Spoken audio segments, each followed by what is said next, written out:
Hello everyone, welcome to the lecture. I hope आप सभी बहुत अच्छे होंगे। जैसा कि आपको पता है कि हमने आरआरबी फार्मासिस्ट की नॉन फार्मा सीरीज को स्टार्ट कर रखा है और उसमें से हमने इससे पहले की क्लासों में आपके सामने हिस्ट्री, पॉलिटी और जनरल साइंस से रिलेटेड और कुछ करंट अफेयर्स की क्लासें भी आपके सामने डिस्कस की हैं। आज जो हमारी क्लास है वो करंट अफेयर्स की 6 क्लास है और इसमें हम आपके सामने बहुत ही इंपॉर्टेंट क्वेश्चन डिस्कस करेंगे जो आपके बजट से रिलेटेड हैं, जो आपके यूनियन बजट और साथ साथ में जो उससे रिलेटेड जो भी क्वेश्चन बन रहे हैं यहाँ पे वो हम आपके सामने डिस्कस करेंगे। एक एक क्वेश्चन को स्टूडेंट समझिएगा प्रॉपर तरीके से। ये क्वेश्चन आपके एग्जाम के पर्पज से बहुत ज्यादा इंपॉर्टेंट हो सकते हैं क्योंकि अब आगे आने वाली करंट अफेयर्स के क्वेश्चन बन सकते हैं और आपसे पूछे भी जा सकते हैं। अब आपका जो आरआरबी का एग्जाम आगे लगा हुआ है, आपको बताता हूं, जो आपका आरआरबी का एग्जाम है, ठीक है, आरआरबी फार्मासिस्ट का एग्जाम है और साथ साथ में अभी जब आप जीपैट क्वालिफाई कर लेंगे फिर आपके पास नाइपर जब आप एग्जाम देंगे तो नाइपर का जो है उसमें से नाइपर में भी ऐसे क्वेश्चंस पूछे जाते हैं यहाँ पे करंट अफेयर से रिलेटेड। तो ये बहुत इंपॉर्टेंट बन जाता है उन स्टूडेंट्स के लिए जो आप अपनी फार्मा से रिलेटेड किसी भी प्रिपरेशन को कर रहे हैं, तो उनके लिए बहुत इंपॉर्टेंट क्वेश्चन है। आप एक एक क्वेश्चन को बहुत अच्छे से समझिएगा, आपको सारी चीजें बहुत अच्छे से समझ आएंगी। चलिए पहला क्वेश्चन ही पढ़ते हैं। यहाँ पे देखिए, what is the total tax amount allocated to state governments by the finance commission for the financial year 2026 to 2027? वित्त वर्ष 2026-27 के लिए वित्त आयोग द्वारा राज्य सरकारों को कुल कितनी राशि कर राशि आवंटित की गई है? पहला ऑप्शन है यहाँ पे आपके पास 12.2 लाख करोड़, ठीक है। सेकेंड ऑप्शन है 1.4 लाख करोड़ और यहाँ पे सी ऑप्शन है आपके पास 10,000 करोड़ और नेक्स्ट है आपके पास 40,000 करोड़। तो स्टूडेंट्स जो यहाँ पे आपका करेक्ट ऑप्शन है वो है यहाँ पे आपका बी ऑप्शन 1.4 लाख करोड़ यहाँ पे आपका करेक्ट ऑप्शन है, ठीक है। इस राशि को क्या किया गया है, 1.4 लाख जो आपकी है इस ये क्या की गई है, वित्त आयोग द्वारा राज्य सरकार को आवंटित की गई है। इंपॉर्टेंट क्वेश्चन है, इस क्वेश्चन को बहुत अच्छे से समझिए। कितनी राशि, 1.4 लाख करोड़, ठीक है। नेक्स्ट देखिए, नेक्स्ट यहाँ पे पढ़िए आप, भारत को ग्लोबल बायोफार्म हब के रूप में मजबूत करने के लिए बायोफार्मा शक्ति मिशन के तहत कुल कितनी वित्तीय परिव्यय घोषित किया गया है? मतलब क्या है यहाँ पे, ग्लोबल जो बायोफार्म था, ठीक है, उसके लिए मतलब कितनी राशि को यहाँ पे दिया गया है, कितनी राशि को घोषित किया गया है, कितनी? आप पहला ऑप्शन देखिए यहाँ पे 20,000 करोड़, 5,000 करोड़, 10,000 करोड़ या 2,000 करोड़। यहाँ पे किसके लिए? ग्लोबल बायोफॉर्म हब के लिए। तो यहाँ पे स्टूडेंट्स आपका जो करेक्ट ऑप्शन है वो आपका सी है। यहाँ पे कितनी दी गई है, 10,000 करोड़। ओके, यहाँ पे आप इसका डिटेल भी देख सकते हैं। क्या है यहाँ पे, to establish India as a biopharma hub the government has allocated 10,000 crore under the biopharma Shakti mission, additionally 3 new NIPERs institute, ठीक है। अब आप इससे पहले भी मैंने आपके जो यहाँ पे बायोफॉर्म शक्ति मिशन का जो बजट है वो मैंने आपको अभी पीछे की क्लास में एक्सप्लेन किया था, तो वहां से भी आप इस बजट को पूरी तरीके से समझ सकते हैं, क्या क्या नई चीजें हैं और किन किन चीजों पे कितना कितना जो है वो इन्वेस्ट किया जाएगा। ये सारी चीजें मैं आपको बता चुका हूँ पिछली क्लास में। कोई नहीं, एक नया क्वेश्चन है, आप नए क्वेश्चन को समझिए। यहाँ पे देखिए, which of the following state is not included in the proposal for dedicated rare earth corridors under the union budget, ठीक है। अब इसको हिंदी में भी पढ़ते हैं। केंद्रीय बजट के तहत दुर्लभ पृथ्वी गलियारों रेयर अर्थ कॉरिडोर्स के प्रस्ताव में निम्नलिखित में से कौन सा राज्य शामिल नहीं है? तो कौन सा शामिल नहीं है? नंबर 1 ऑप्शन आपका होता है उड़ीसा, दूसरा है आपका केरला, थर्ड है आपका तमिलनाडु, लास्ट वन है आपका कर्नाटका। तो स्टूडेंट्स यहाँ पे जो आपका करेक्ट ऑप्शन है वो आपका डी ऑप्शन है, कर्नाटका, ठीक है। कर्नाटका को यहाँ पे क्या किया गया है, केंद्रीय बजट के तहत जो आपके रेयर अर्थ कॉरिडोर्स के प्रस्ताव में क्या नहीं किया गया है, सम्मिलित नहीं किया गया है। ओके, ये देखिए यहाँ पे आप इसको थोड़ा सा पढ़ सकते हैं, ठीक है। एक्सप्लेनेशन में अगर आप देखेंगे तो यहाँ पे उड़ीसा, केरल, आंध्र प्रदेश और तमिलनाडु जैसे राज्यों के लिए समर्पित रेयर अर्थ कॉरिडोर प्रस्तावित है। किसके लिए? उड़ीसा, केरल, आंध्र प्रदेश और तमिलनाडु जैसे राज्यों के लिए, ठीक है। तो यहाँ से आप ये पढ़ सकते हैं, बहुत इंपॉर्टेंट क्वेश्चन है, इनको आप बहुत अच्छे से समझिएगा, एक क्वेश्चन को प्रॉपर आंसर के साथ और प्रॉपर यहाँ पे जो लिखा हुआ है स्टूडेंट उसको भी बहुत अच्छे से समझिएगा, ठीक है। और नेक्स्ट क्वेश्चन को आइए समझते हैं। What is the total financial allocation announced for the electronic component manufacturing sector in the budget? Focus करिए, इलेक्ट्रॉनिक कंपोनेंट्स मैन्युफैक्चर मतलब क्या, बजट में इलेक्ट्रॉनिक घटक निर्माण क्षेत्र, इलेक्ट्रॉनिक कंपोनेंट्स मैन्युफैक्चरिंग सेक्टर के लिए कुल कितनी वित्तीय आवंटन घोषित किया गया है, कुल कितनी राशि को घोषित किया गया है। यहाँ पे आप देखिए पहला ऑप्शन है यहाँ पे 40,000 करोड़, 20,000 करोड़, 12.2 लाख करोड़ या 10,000 करोड़। यहाँ पे जो आपका स्टूडेंट्स करेक्ट ऑप्शन है किसके लिए, इलेक्ट्रॉनिक बजट के लिए, जो आपका यहाँ पे करेक्ट ऑप्शन बन के आ रहा है वो है आपका 40,000 करोड़। जो आपका ए ऑप्शन है वो यहाँ पे क्या है, राइट है। ठीक है, आपको ये भी चीजें बहुत इंपॉर्टेंट है आपको समझनी है। बायोफॉर्म के लिए कितनी वित्तीय आय, इलेक्ट्रॉनिक बजट के लिए कितने, हर आय पर भी आपको उतना ही फोकस करना है क्योंकि इसी से आपके क्वेश्चन निकल के आ सकते हैं, इंपॉर्टेंट क्वेश्चन यहाँ से बनेंगे। तो आपको सारी चीजें बहुत, एक क्लास को आप इस ऐसी क्लासों को आप कई बार रिपीट करिएगा पढ़ने के टाइम। आप एक बार पढ़िएगा, दो बार पढ़िएगा, इससे क्या हो कि आप जब रिपीट करेंगे ना तो आप क्या हो जाएगी, सारी चीजें याद हो जाएंगी। ये याद करने वाली ही चीजें हैं और इसमें, और आप इन जब क्लासों को रिपीट करेंगे तो ये सारी चीजें आपको रट जाएंगी बहुत अच्छे ढंग से। ठीक है, नेक्स्ट क्वेश्चन यहाँ पे समझते हैं।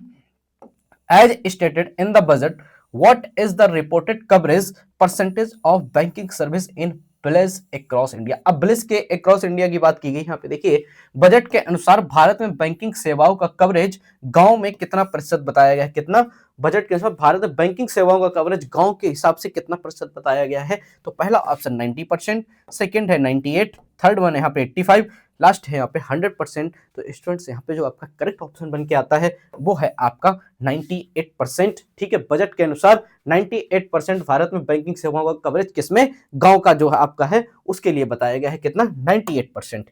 ठीक है, इंपॉर्टेंट है, ध्यान रखिएगा आप। ओके,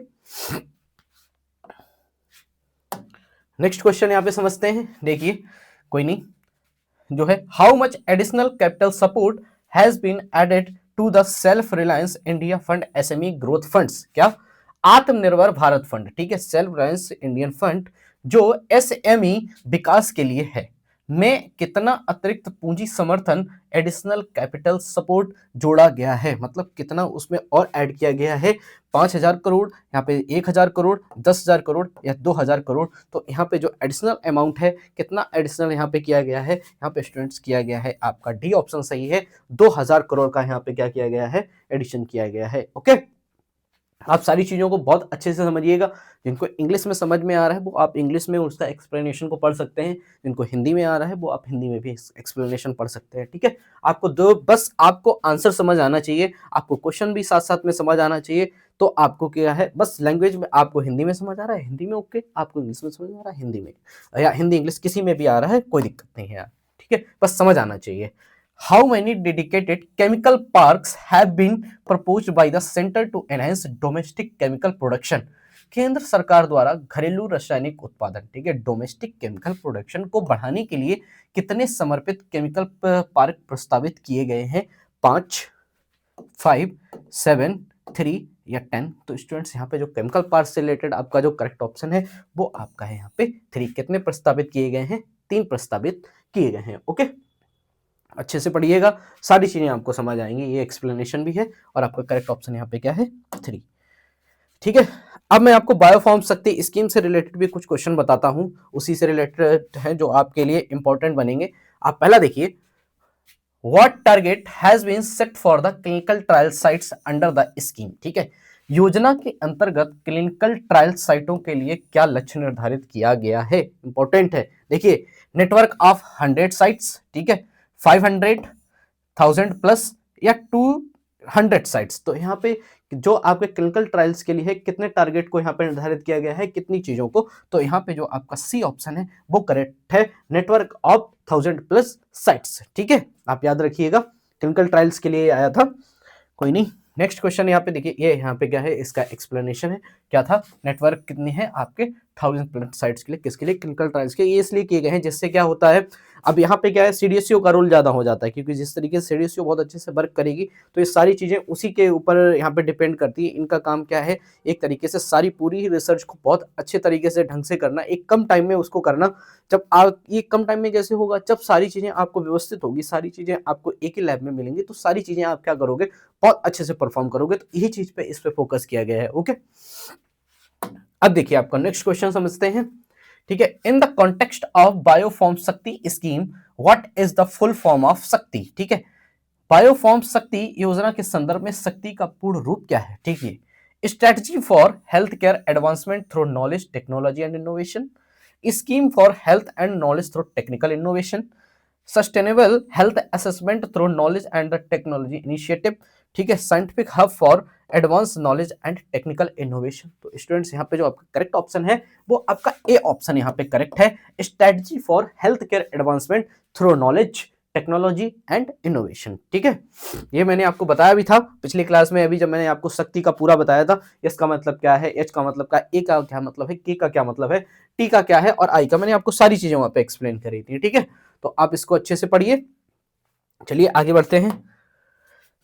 देखिए, what is the primary long term objective of biopharma Shakti scheme. ठीक है, इसका जो है यहाँ पे क्या है, लॉन्ग टर्म ऑब्जेक्टिव क्या है बायोफॉर्म शक्ति का। तो देखिए यहाँ पे आप पढ़िए, पहला option, to increase import of generic medicine. ठीक है, to make India a global manufacturing hub for biological medicine, to provide free health insurance to all, to reduce taxes on all imported drugs. अब देखिए यहाँ पे generic drug तो India कर ही रहा था मास प्रोडक्शन उसका। ठीक है, तो इसी चीज को तो इसी चीज को तो कम किया गया है। अब फोकस किस पे करना है, फोकस आपका जो करना है वो बायोलॉजिकल मेडिसिन पर फोकस करना है। तो सीधी सी बात है, यहाँ पे आपका जो करेक्ट ऑप्शन बनता है वो आपका क्या है, यहाँ पे बी ऑप्शन बनता है। यही मेरे यहाँ पे क्या है, इसका ऑब्जेक्टिव है। ठीक है, उसके बाद देखिए next question, what are biosimilar drugs. अब बायोसिमिलर और बायोलॉजिक्स की बात हो रही है तो एक बार वहां पे समझ लेते हैं बायोसिमिलर दवाएं क्या होती हैं। ठीक है, तो क्या होती हैं, देखिए, drug made from the synthetic chemicals, okay, copies biological drugs made after patent expiry.